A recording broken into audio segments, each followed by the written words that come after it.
Hello everyone. आज है 12 मार्च 2021। मैं हूं नीरज कुमार कैथल और आप देख रहे हैं for nurses preparation YouTube channel. आज के इस वीडियो में हम AIIMS NORCET ESIC CHO CRPF NHM और एचएसएससी एग्जाम के लिए important multiple choice question and answers को डिस्कस करेंगे। Let's begin our today's video. Our question number 1 is who coined the term schizophrenia? Schizophrenia term सबसे पहले किसने इस्तेमाल की थी? आपके ऑप्शंस हैं क्रैपलिन ने, सैंडर ने, ब्लूलर ने या फिर मेयर ग्रॉस ने। The correct answer of this question is option C, ब्लूलर। ब्लूलर नाम के पर्सन ने सबसे पहले सिजोफ्रेनिया टर्म का इस्तेमाल किया था। Let's see the explanation.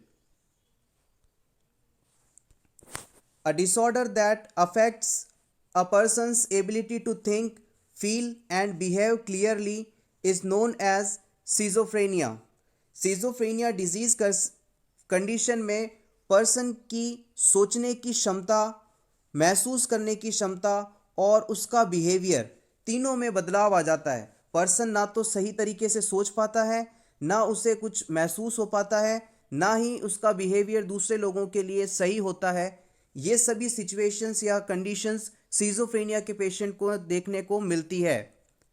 The exact cause of schizophrenia are not known but a combination of genetic, environmental and altered brain chemistry and structure may play a role.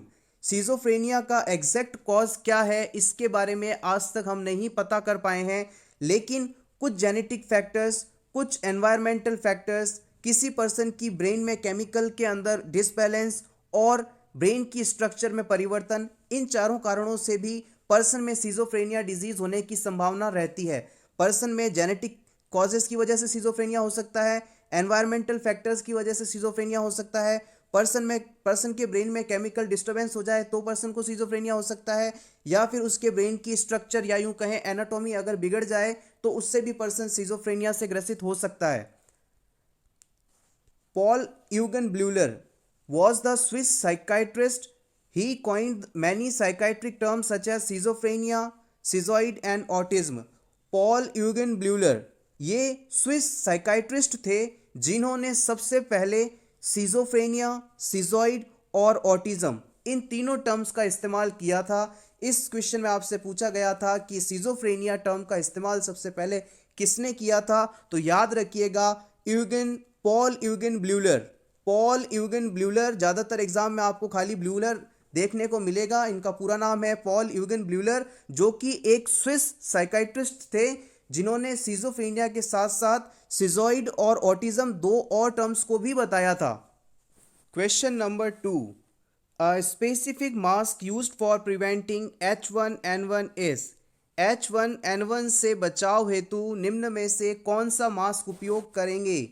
Venturi mask, rebreather mask, HEPA mask या फिर face mask? Correct answer of this question is option सी।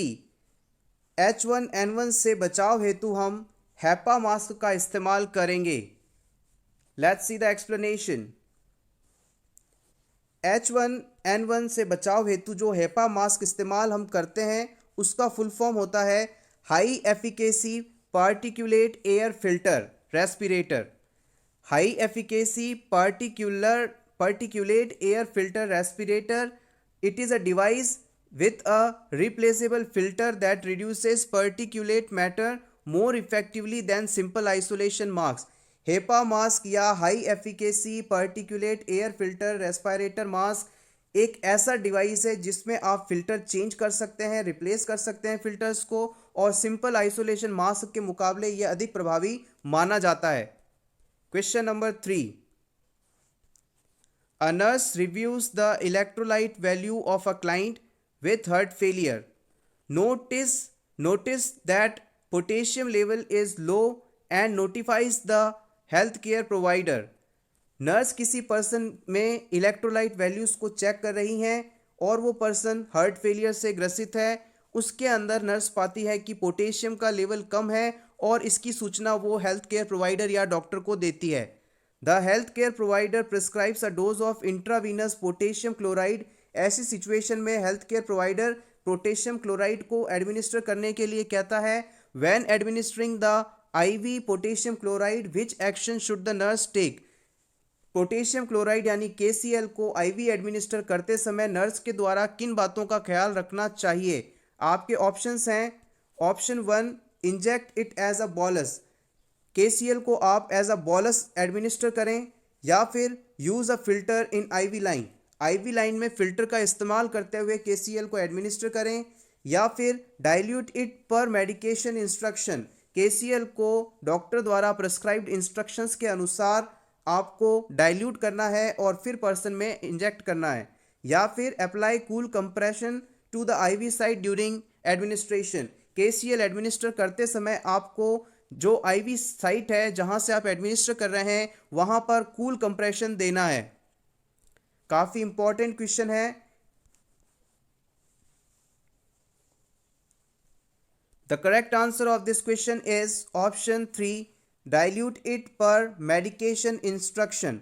हमें potassium chloride को जब भी patient में administer करें, doctor द्वारा prescribed किए गए डाइल्यूएंट के अनुसार ही डाइल्यूट करके इस ड्रग को पर्सन में एडमिनिस्टर करना चाहिए।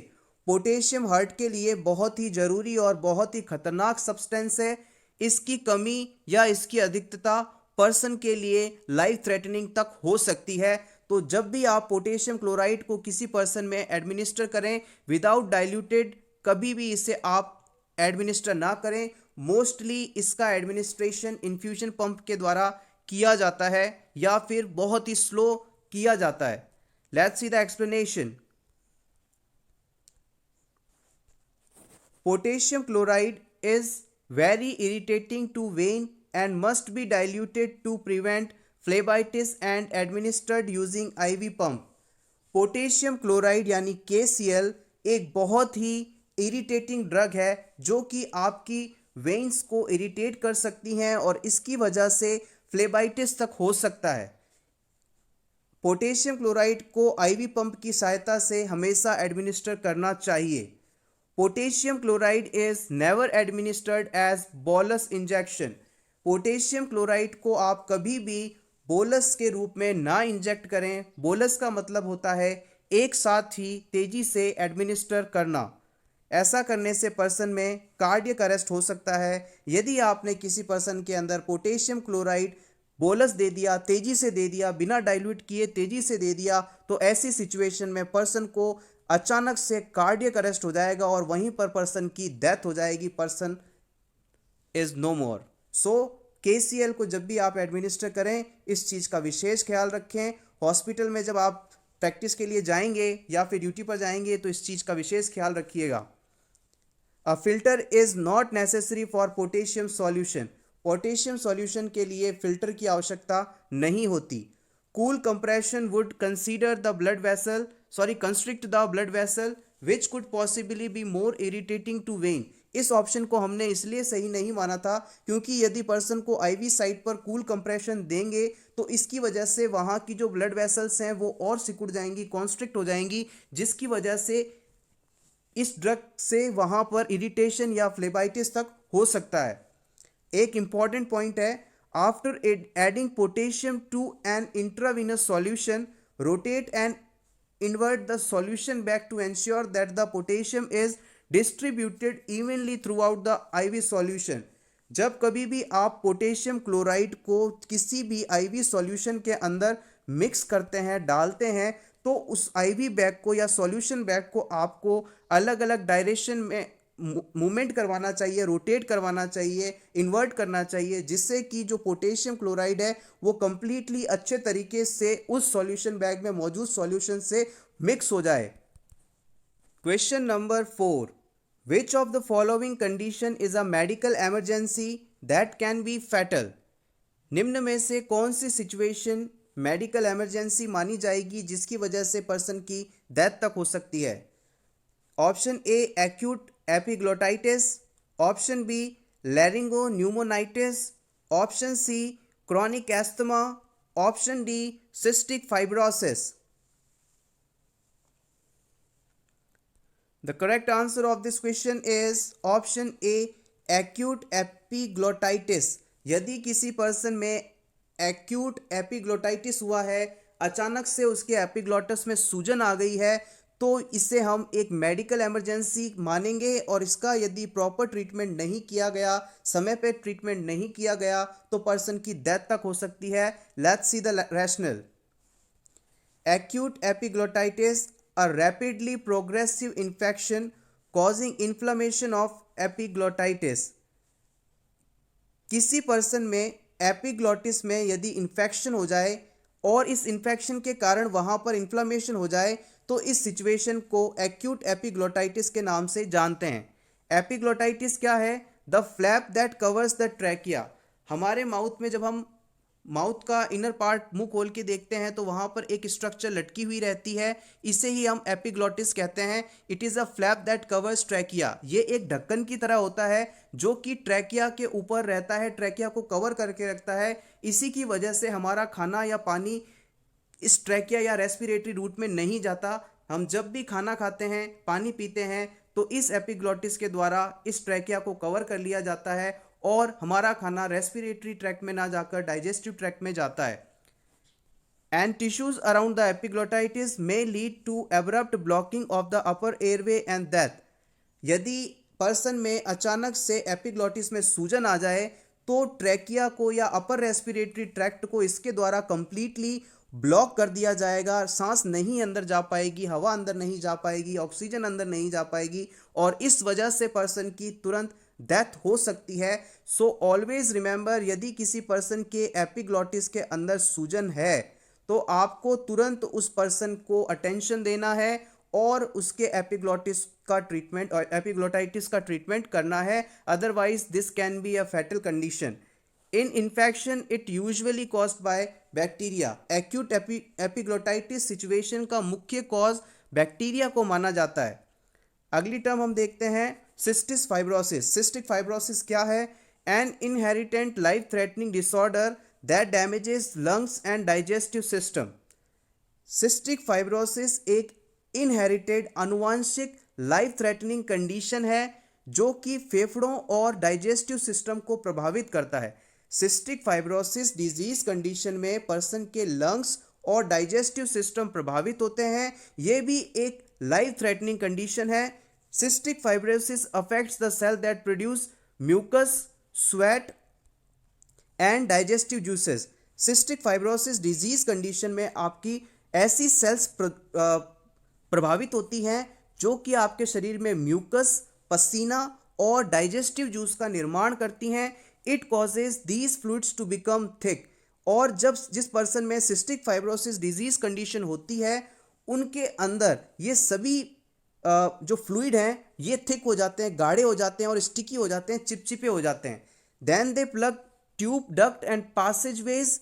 और गाढ़े और चिपचिपे तरल जो होते हैं उनके द्वारा ट्यूब्स, डक्ट्स और पैसेजवे को प्लग कर दिया जाता है, चिपक कर ब्लॉक कर दिया जाता है. इसके सिम्टम्स हैं cough, repeated lung infection, inability to gain weight and fatty stool. Cystic fibrosis जिन पेशेंट्स में होगा उन्हें परसिस्टेंट लगातार खांसी आएगी, उन्हें बार बार लंग इन्फेक्शन होगा, उनमें वेट गेन नहीं कर पाएंगे और फैटी स्टूल्स होंगे. ट्रीटमेंट में ease symptoms and reduce complication. Treatment के द्वारा हम इसके सिम्टम्स को कम कर सकते हैं और कॉम्प्लिकेशंस को घटा सकते हैं. Newborn screening help in the early diagnosis. Newborn में स्क्रीनिंग करके हम इसे अर्ली डायग्नोज कर सकते हैं, पता कर सकते हैं. सिंपली हम कहें तो सिस्टिक फाइब्रोसिस एक ऐसी डिजीज कंडीशन है जिसमें पर्सन की उन कोशिकाओं में प्रभाव पड़ता है जो कि म्यूकस, स्वेट और डाइजेस्टिव जूस सिक्रीट करती हैं. इस डिजीज से ग्रसित पर्सन की जो बॉडी फ्लूइड्स हैं वो थिक हो जाते हैं, स्टिकी हो जाते हैं, जिसकी वजह से ये बॉडी के डक्ट में, पासेज वेज में जाकर चिपक जाते हैं और पर्सन को इस वजह से लंबे समय तक खांसी रहती है, लंग इन्फेक्शंस होते हैं, उसका वेट नहीं बढ़ पाता, फैटी स्टूल होता है. ट्रीटमेंट के द्वारा इन सभी सिम्टम्स को कम किया जा सकता है. Question number 5, important question. ICD tube is attached to. ICD tube किससे अटैच की जाती है? Option A open drainage, option B close drainage, option C negative suction pressure, option D water seal chamber.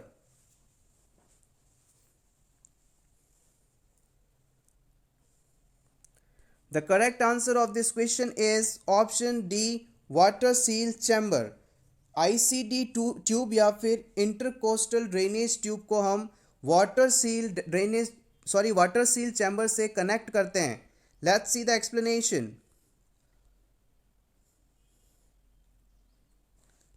ICD tube, जिसे आप intercostal drainage tube, chest tube या thoracic catheter के नाम से भी जानते हैं। A chest drainage tube is indicated for insertion through the chest wall to allow drainage of fluid, blood, air, pus out of the chest। इसे थोड़ा सा जान लेते हैं, काफ़ी इंपॉर्टेंट टॉपिक है, यहाँ से आपको क्वेश्चन देखने को मिल सकता है।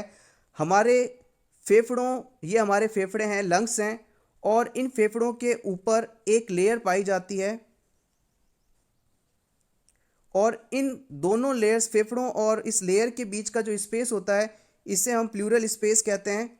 यदि इस प्लूरल स्पेस में, जिसे हमने हरे कलर से ड्रॉ किया है, इस प्लूरल स्पेस में किसी प्रकार से हवा भर जाए, पस भर जाए या फिर फ्लूइड भर जाए, तो इस सिचुएशन को ठीक करने के लिए, इस सिचुएशन को ट्रीट करने के लिए हम क्या करते हैं, पर्सन की जो इंटरकोस्टल स्पेस होता है, यानी दो पसलियों के बीच की जगह होती है, वहाँ से इंटरकोस्टल ड्रेनेज ट्यूब या ट्यूब को, पाइप को डालकर यहाँ मौजूद एक्स्ट्रा जो भी पस, फ्लूइड, ब्लड, जो भी सब्सटेंस है, उसको बाहर निकाल लेते हैं। तो ये प्रोसीजर के लिए इस्तेमाल की जाती है इंटरकोस्टल ड्रेनेज ट्यूब। अब इस ड्रेनेज ट्यूब को हमने यहाँ पर लगा के एक मशीन से कनेक्ट करते हैं। इसमें बेसिकली 3 चैम्बर्स होते हैं। जो बीच वाला चैम्बर होता है वो वाटर सील चैम्बर कहलाता है, और इसमें फ्लूइड आ तो सकता है बाहर बॉडी से, लेकिन इससे वापस अंदर की तरफ नहीं जा पाता। सो इसका इस्तेमाल इस प्रकार से किया जाता है। Now let's talk about the question number 6। The client is admitted to unit after cholecystectomy. एक क्लाइंट को कोलेसिस्टेक्टोमी प्रोसीजर के बाद एडमिट किया गया है। Montgomery straps are utilized with this client. इस क्लाइंट में मोंटगोमरी स्ट्रैप्स का इस्तेमाल करते हैं।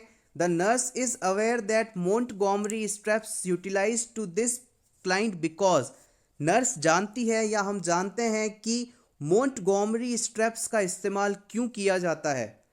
Option A, the client is at risk of evisceration. Montgomery straps का इस्तेमाल उन क्लाइंट्स में किया जाता है जिसमें एविसरेशन या घाव के फटने का डर हो। या फिर option B, the client will require frequent dressing changes. ऐसे क्लाइंट्स में इसका इस्तेमाल किया जाता है जिनमें बार बार ड्रेसिंग को चेंज करने की आवश्यकता हो। या फिर the straps provide support for drain that are inserted in the incision. या फिर इसकी जो स्ट्रैप्स होती हैं वो इस इंसिजन में ड्रेनेज के लिए जो ट्यूब इंसर्ट की गई है उसे सपोर्ट करती है। या फिर no suture or clips are used to secure the insertion. इस स्ट्रैप को लगाने के बाद किसी भी सूचर या क्लिप की आवश्यकता नहीं होती। आपको बताना है exactly what is the purpose of Montgomery straps.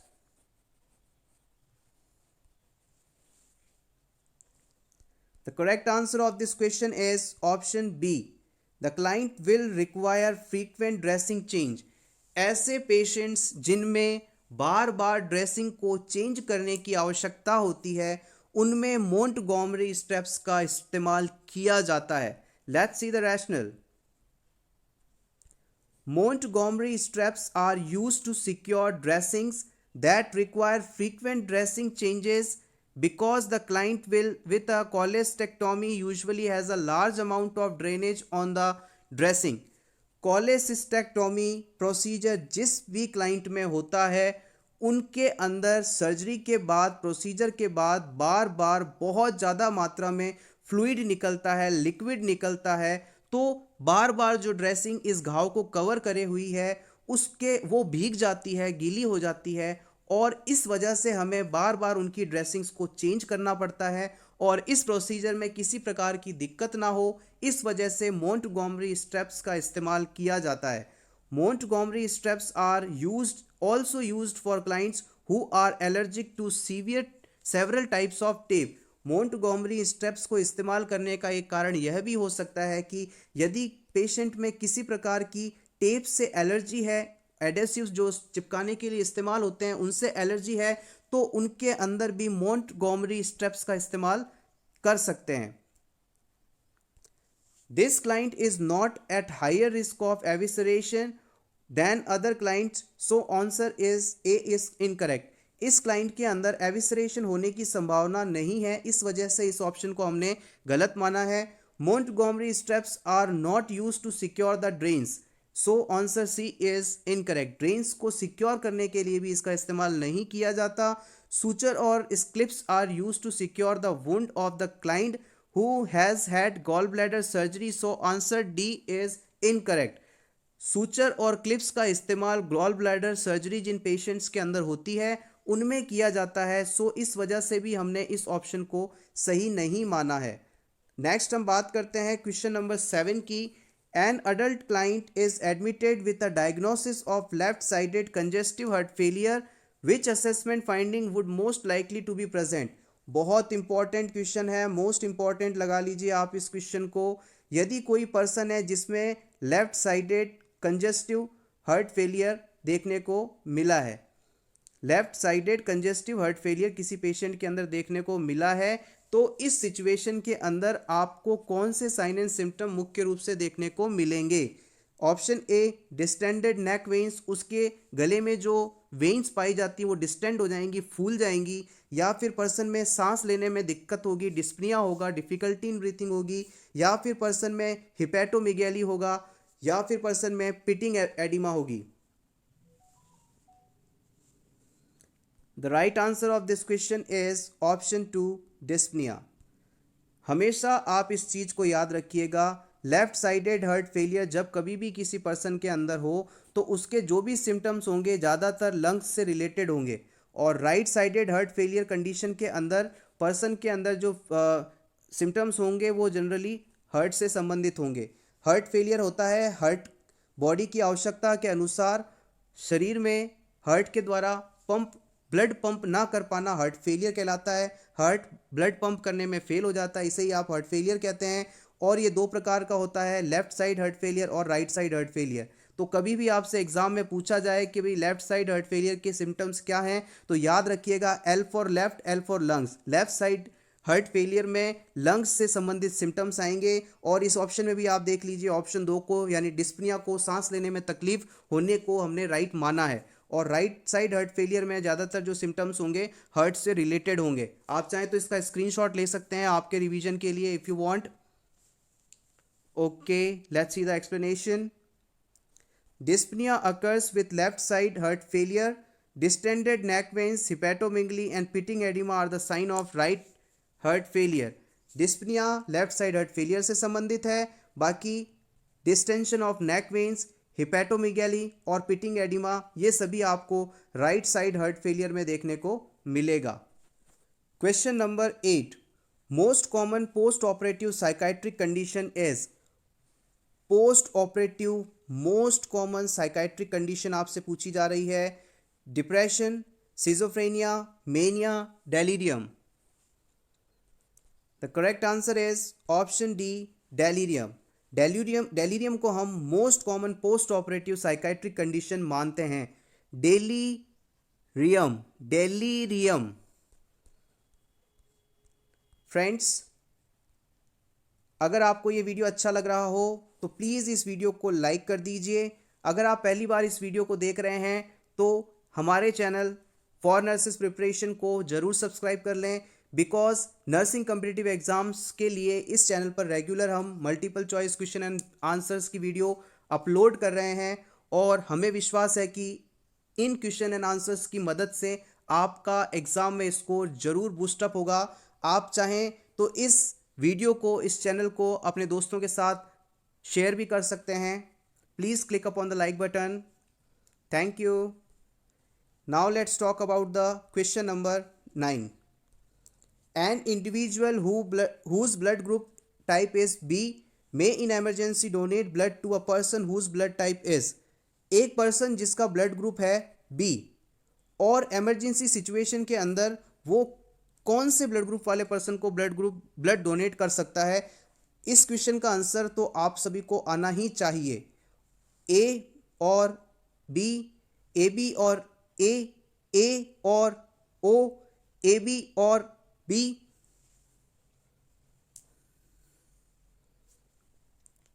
The correct answer of this question is option D, A B और बी।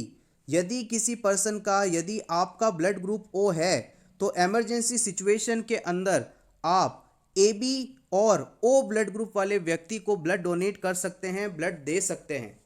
ए बी जो ब्लड ग्रुप होता है इसे हम यूनिवर्सल रेसिपिएंट या सार्वग्राही ब्लड ग्रुप कहते हैं। ये किसी भी व्यक्ति से ब्लड ले सकता है। इसके अलावा जो ओ ब्लड ग्रुप होता है वो होता है यूनिवर्सल डोनर, सार्वत्रिक दाता। ओ ब्लड ग्रुप वाले व्यक्ति किसी भी पर्सन को ब्लड दे सकते हैं। Question number 10, what does right upper quadrant pen that develops 48 hours after overdose of aspirin indicate? Important question है। मान लीजिए कोई पर्सन है, कोई क्लाइंट है जो कि गलती से या जानबूझकर एस्पिरिन की ओवरडोज ले लेता है, एस्पिरिन ड्रग की ज़्यादा टैबलेट्स ले लेता है, तो 48 घंटे बाद, ये ड्रग लेने के 48 घंटे बाद उसके राइट अपर क्वाड्रेंट में पेन होने लगता है। तो ऐसी सिचुएशन में आप निम्न में से कौन सी कंडीशन को गैस करेंगे? डायफ्रैग्मेटिक इरिटेशन, पर्सन में डायफ्रैग्मेटिक इरिटेशन हो रही है, लोअर इसोफेजियल अल्सरेशन हो गए हैं पर्सन को, बिलियरी कॉलिक हो गया है, या फिर लीवर डैमेज हो गया है।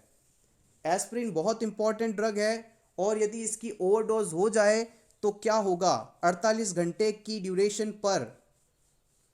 The correct answer of this question is option D, liver damage. यदि कोई पर्सन एस्पिरिन की ओवरडोज ले ले तो 48 घंटे बाद यदि उसे अपर राइट क्वाड्रेंट में पेन हो रहा है तो आप समझ लीजिएगा कि पर्सन का जो लीवर है वो डैमेज हो रहा है या हो गया है। Important, let's see the rational. Right upper quadrant pain due to liver damage is characteristic of the second phase of salicylate poisoning that occurs 24 hours to 48 hours after ingestion। यदि किसी पर्सन में सैलिसाइलिक पॉइजनिंग हो जाए यानी aspirin overdose के कारण poisoning हो जाए तो 24 से 48 घंटे बाद उसका लीवर डैमेज हो जाता है। और इस सिचुएशन में मान लीजिए ये पर्सन है, इस सिचुएशन में उसका राइट जो अपर क्वाड्रेंट है जहां पर लीवर मौजूद होता है उस जगह पर पेन सेंसेशन होगा पर्सन को। तो इससे आप गैस कर लीजिएगा कि पर्सन का लीवर डैमेज हो गया है और ये सेकंड स्टेज है। Other symptoms of this phase are hepatomegaly, elevated bilirubin and hepatic enzymes, prolonged prothrombin time and oliguria. Pain के साथ साथ सेकंड स्टेज में hepatomegaly, elevated bilirubin, hepatic enzyme और प्रोलॉन्ग्ड प्रोथ्रोम्बिन टाइम और ओलिगूरिया देखने को मिलेंगे। Next question, features of iron deficiency anaemia. यदि किसी पर्सन में आयरन डेफिशिएंसी एनीमिया हो जाए तो उसमें उस बच्चे में आप कौन कौन से फीचर्स देखने को मिलेंगे?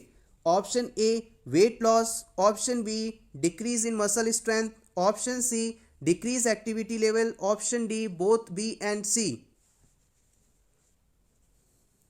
The correct answer of this question is option D both B and C. यदि किसी बच्चे में, चिल्ड्रन में आयरन डेफिशिएंसी एनीमिया हो जाए तो उसमें आपको डिक्रीज मसल स्ट्रेंथ और डिक्रीज्ड एक्टिविटी लेवल देखने को मिलेगा।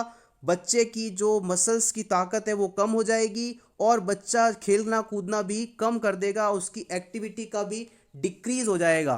Question number 12, which client can best be assigned to the newly licensed practical nurse. एक न्यूली लाइसेंस्ड प्रैक्टिकल नर्स को आप निम्न में से कौन सा क्लाइंट केयर के लिए देना पसंद करेंगे? अ क्लाइंट रिसीविंग कीमोथेरेपी, ऐसा पेशेंट जिसमें कीमोथेरेपी चल रही है। The client post coronary bypass, ऐसा क्लाइंट जिसमें पोस्ट कोरोनरी बाईपास हुआ है। या फिर ऐसा क्लाइंट जिसमें TURP हुई है, या फिर ऐसा क्लाइंट जो डाइवर्टिक्यूलाइटिस से सफर्ड है।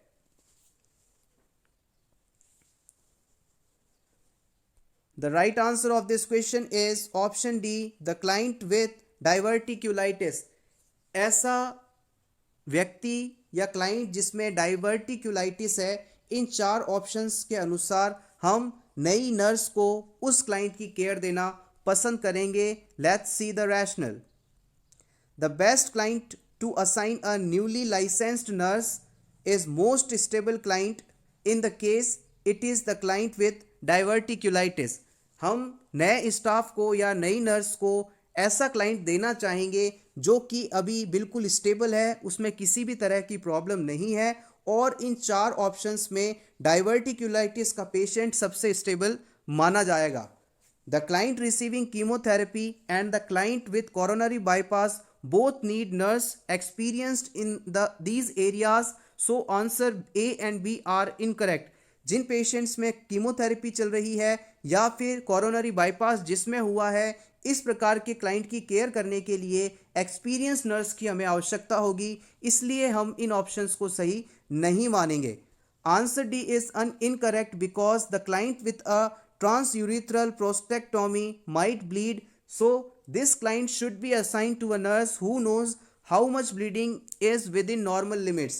ऐसा क्लाइंट जिसमें TURP या ट्रांसयूरेथ्रल प्रोस्टेट हुआ है, उसके अंदर ब्लीडिंग हो सकती है, तो यहाँ पर ऐसे नर्स की आवश्यकता है जिसे एक्सपीरियंस हो कि क्लाइंट में इतनी ब्लीडिंग हो रही है तो ये नॉर्मल है, इससे ज़्यादा होगी तो एबनॉर्मल है, उस सिचुएशन में क्या करना है।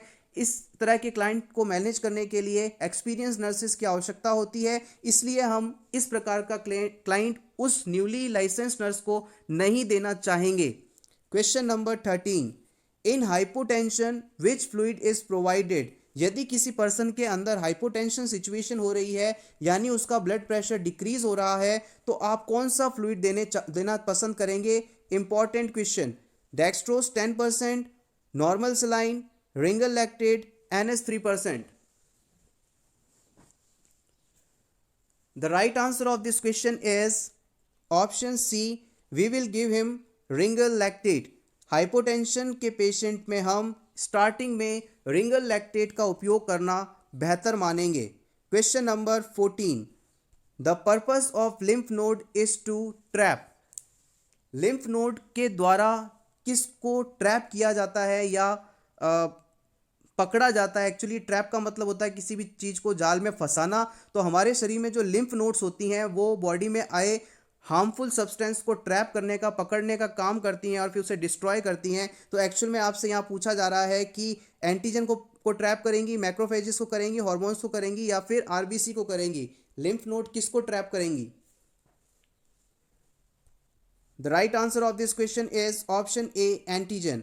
लिम्फ नोड्स का काम होता है हमारे शरीर में कोई फॉरेन सब्सटेंस या एंटीजन यदि आए तो उसे तुरंत पकड़ लेना, आइडेंटिफाई कर देना, फिर उसके खिलाफ एंटीबॉडीज का प्रोडक्शन करवाना या फिर वहीं उसे डिस्ट्रॉय करवा देना। Question number 15, let's see the explanation first. Lymph nodes are thousands of small kidney shaped lymphoid organs that lie at intervals along with the lymphatic vessels which filter lymph. हमारे शरीर में किडनी के आकार की हजारों की संख्या में लिम्फॉइड ऑर्गन, लिम्फ नोड्स पाई जाती हैं जो कि हमारी लिम्फेटिक वेसल्स में स्थित रहती हैं और इनका मुख्य कार्य होता है लिम्फ को फिल्टर करना। As lymph flows through lymph nodes, antigen और सेल्यूलर डिबेरिस और pathogens trap and are destroyed by the macrophages by direct phagocytosis. जैसे हमारा लिम्फ बॉडी में फ्लो करता है तो लिम्फेटिक सिस्टम में यदि कोई एंटीजन्स आ जाएं जैसे कि सेल्यूलर डिबेरिस हैं या फिर पैथोजेंस हैं तो उन्हें इसके द्वारा तुरंत आइडेंटिफाई कर लिया जाता है, ट्रैप कर लिया जाता है, पकड़ लिया जाता है और तुरंत मैक्रोफेजेस की सहायता से फैगोसाइटोसिस प्रक्रिया द्वारा फैगोसाइटोसिस प्रक्रिया के द्वारा इन एंटीजन्स को डिस्ट्रॉय कर दिया जाता है। Question number 15, An infant has been found to be human immune deficiency virus positive। एक साल से कम उम्र का बच्चा है जो कि HIV पॉजिटिव है। When teaching infant's mother, which action should the nurse instruct to the mother to take? इस बच्चे की माँ को टीच करते समय आपके द्वारा कौन सा एक्शन करने के लिए कहा जाएगा? आपके ऑप्शंस हैं। Option A, check the anterior fontanel for bulging and the sutures for widening each day. आप कहेंगे कि आपको बच्चे के सर पर देखना है कि कहीं उसके फंटैनल्स में उभार बल्जिंग तो नहीं, या फिर उसके सुचर वाइडनिंग यानी फैल तो नहीं रहे हैं। या फिर आप कहेंगे feed the infant in an upright position with the head and chest tilted slightly back to avoid aspiration. या आप कहेंगे कि बच्चे को आप अपराइट पोजीशन में बिठाकर फिर स्लाइटली हेड और चेस्ट को टिल्ट करते हुए एस्पायरेशन से बचाव हेतु इस प्रकार से फूड या फीडिंग देंगे। या फिर आप कहेंगे provide meticulous skin care to infant and change the infant's diaper after each voiding और स्टूल। या आप कहेंगे कि बच्चे में मेटिकुलस स्किन केयर प्रोवाइड करनी है और हर बार जब भी बच्चा वॉइडिंग करे या स्टूल पास करे उसके डायपर को चेंज करना है। या फिर आप कहेंगे feed the infant with special nipple and bump the infant frequently to decrease the tendency of swallowing air। आप कहेंगे कि बच्चे को स्पेशल निपल की सहायता से, ब्रम्प की सहायता से फीडिंग दें और इसकी वजह से एयर को स्वेलो करने वाली जो टेंडेंसी है बच्चे की कम हो जाएगी।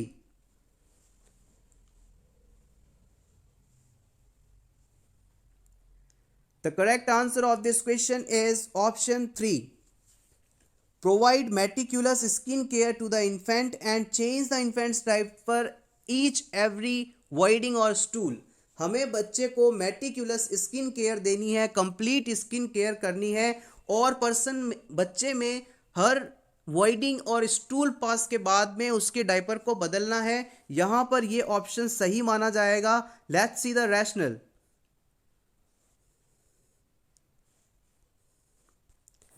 Meticulous skin care helps to protect the HIV infected infant from secondary infection। आप समझ गए होंगे कि इस क्वेश्चन में इस ऑप्शन को राइट मानने का कारण क्या था। बच्चे में मेटिकुलस स्किन केयर देने का मुख्य कारण है कि उसे सेकेंडरी इन्फेक्शन से बचाना है। हम जानते हैं कि HIV के पेशेंट्स के अंदर इम्यूनिटी जो होती है वो बहुत कम हो जाती है, डिक्रीज हो जाती है। इम्यूनिटी कम होने के कारण उस पर्सन या बच्चे में दूसरे डिजीज आ सकते हैं और बच्चे की हेल्थ को प्रभावित कर सकते हैं। तो कहीं बच्चे में इन्फेक्शन ना हो जाए, इस चीज़ से बचाने के लिए हम उसे मेटिकुलस स्किन केयर प्रोवाइड करेंगे। Bulging fontanels, feeding the infant in an upright position and using special nipple are unrelated to the pathology associated with HIV। गौर करिएगा, ये चीज़ें सही हो सकती हैं, बट यहाँ पर क्वेश्चन में एग्जामिनर ने आपको HIV की कंडीशन दी है। उसने पूछा है कि HIV के एस्पेक्ट में निम्न में से सबसे सही चीज़ क्या होगी, तो आपको कहना है meticulous skin care, because this time a person is suffering or infant is suffering with the HIV infection and his immunity level is decreased, so our main motto this time to prevent a infant from secondary infection। Let's see another important point। Newborns to human immunodeficiency virus HIV positive clients may test positive because the mother's antibody may persist in the newborn for 18 months after birth। आपको इस चीज़ का विशेष ख्याल रखना है कि ऐसी माँ जिसके द्वारा बच्चे को जन्म दिया गया और वो माँ HIV पॉजिटिव थी, तो बच्चे की 1.5 साल की उम्र तक, 18 महीने की उम्र तक माँ के एंटीबॉडी बच्चे के शरीर में मौजूद रह सकते हैं या रहते हैं, जिस वजह से जो बच्चा है HIV पॉजिटिव शो होगा। सो आपको इस चीज़ का ख्याल रखना है। Question number 16। If the blood group of mother and father is B and AB respectively, which blood group will not occur in their offspring. माँ का ब्लड ग्रुप है B, पिता का ब्लड ग्रुप है AB, होने वाली संतान का ब्लड ग्रुप कौन सा नहीं हो सकता, A, AB, B या O। The right answer of this question is option D, यदि माँ का ब्लड ग्रुप है बी और पिता का ब्लड ग्रुप है ए बी, तो इनसे होने वाली संतान के अंदर कभी भी ओ ब्लड ग्रुप नहीं हो पाएगा, बिकॉज माँ से बी एंटीजन जाएगा, पिता से ए या बी कोई भी एंटीजन जाएगा, तो बच्चे का जो ब्लड ग्रुप है वो कभी भी ओ नहीं होगा, बिकॉज ओ ब्लड ग्रुप वाले पर्सन के अंदर कोई भी एंटीजन मौजूद नहीं होता है, ना तो ए ना बी ना ए बी। सो इस वजह से हम कह सकते हैं कि उस बच्चे में ब्लड ग्रुप ओ कभी नहीं हो सकता। Question number 17, the physician has order that the client's medication be administered intrathecally. एक डॉक्टर ने कहा कि इस पेशेंट में आपको इंट्राथिकली ड्रग एडमिनिस्टर करनी है। The nurse is aware that medication will be administered by which route. Simply आपसे पूछा जा रहा है कि इंट्राथिकली रूट में आप ड्रग को किस रूट से एडमिनिस्टर करेंगे, इंट्रावीनस, रेक्टली, इंट्रामस्कुलरली या फिर into the cerebrospinal fluid. The correct answer of this question is option D, into the CSF. Let's see the rationale. Intrathecal medications are administered into the cerebrospinal fluid.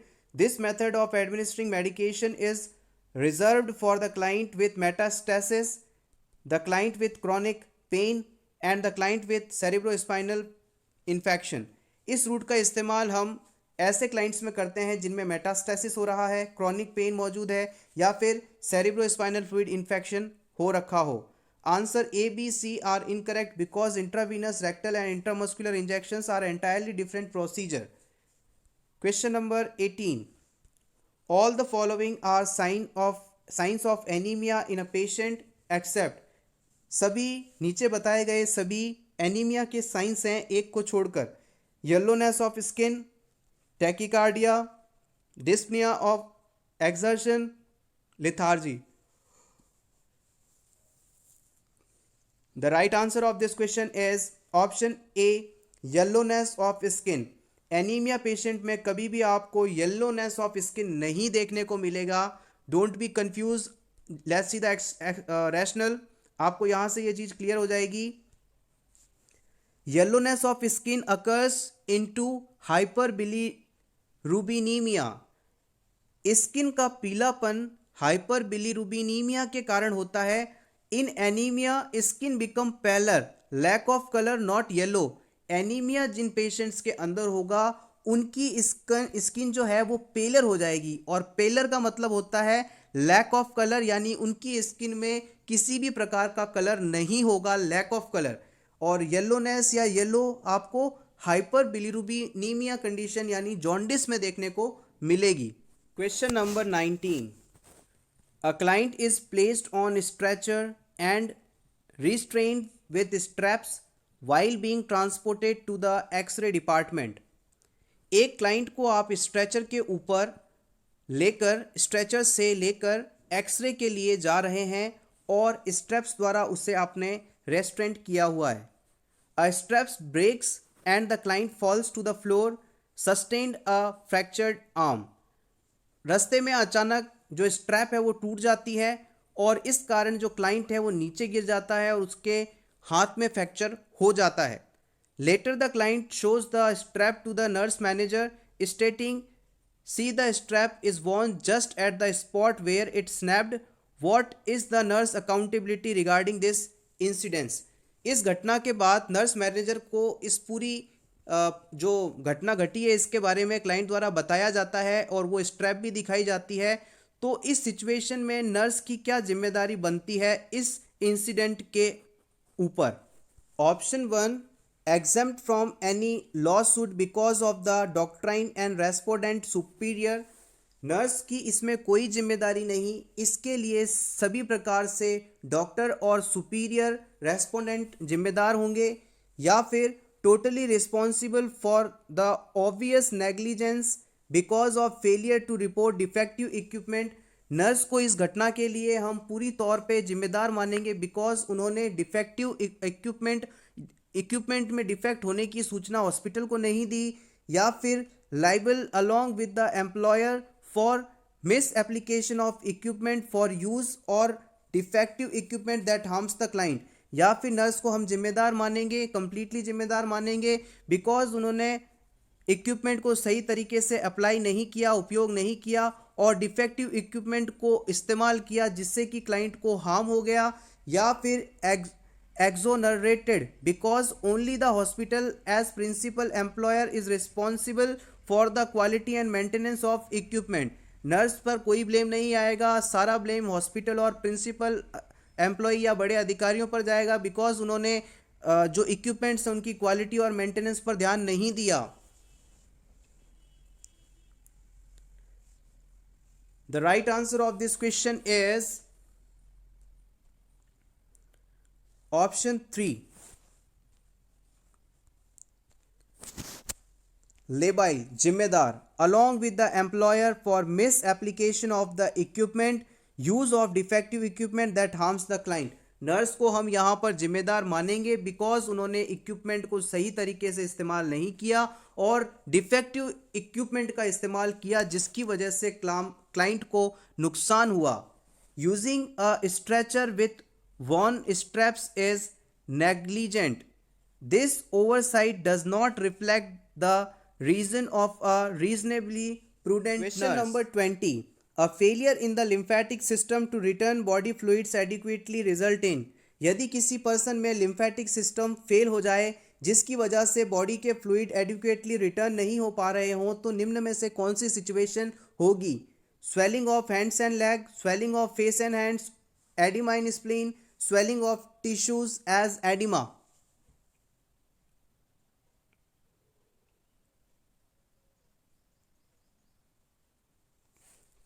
Correct answer of this question is option C. यदि person का lymphatic system properly काम नहीं करेगा तो person के अंदर adequate amount में body fluid का रिटर्न नहीं हो पाएगा और जिसकी वजह से पर्सन के स्प्लीन में सूजन आ जाएगी, एडिमा हो जाएगा. Question number 21. Clinical manifestation of anemia include except. Anemia से ग्रसित व्यक्ति में निम्न में से कौन सा क्लिनिकल मैनिफेस्टेशन नहीं मिलता? Low haemoglobin level, fatigue, hyper activity, lassitude. इस वर्ड को नज़रअंदाज तो नहीं किया आपने, यहाँ से अगर आप चूके तो आपका नंबर भी चूक जाएगा. The right answer of this question is option C, hyperactivity. याद रखिएगा, एनीमिया से सफरिंग पेशेंट में, पर्सन में, चिल्ड्रन में कभी भी हाइपर एक्टिविटी नहीं होगी, हमेशा हाइपो एक्टिविटी होगी, यानी वो ढीला ढाला सा रहेगा. बच्चा है तो कम खेलेगा कूदेगा, जल्दी थक जाएगा. ये सब सिम्टम्स एनीमिया की निशानी होते हैं. Let's see the explanation.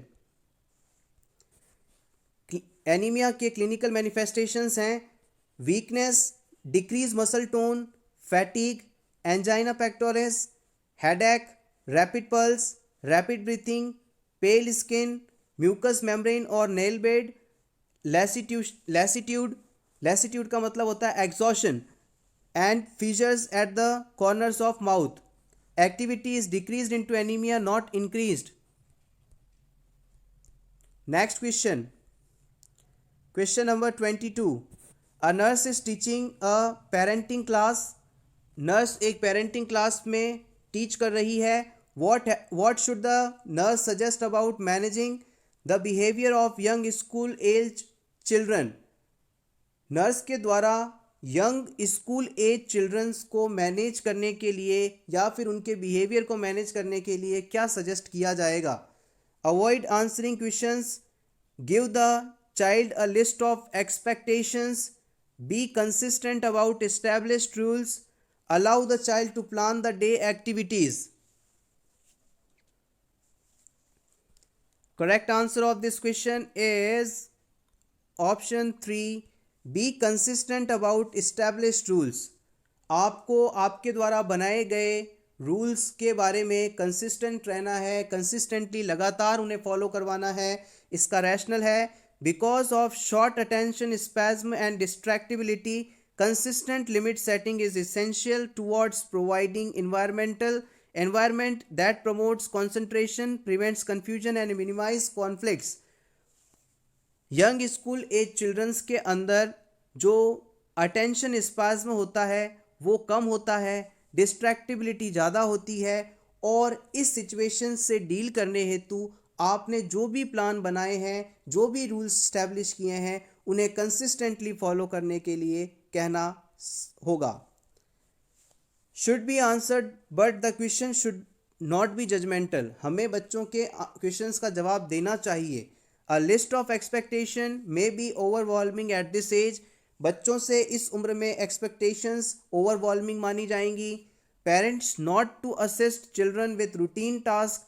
बच्चों को रूटीन टास्क के हिसाब से असिस्ट करने चाहिए। चिल्ड्रन दिस एज में not be concentrate with time frames. इस उम्र के बच्चों को टाइम फ्रेम से जज नहीं करना चाहिए।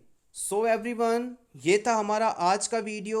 Thank you so much friends इस वीडियो को पूरा देखने के लिए। अगर आपको ये वीडियो अच्छा लगा हो तो प्लीज़ वीडियो को लाइक कर दीजिए, अपने दोस्तों के साथ शेयर कर दीजिए, और सब्सक्राइब नहीं किया है आपने अभी तक तो please for nurses preparation YouTube channel को सब्सक्राइब कर लीजिए।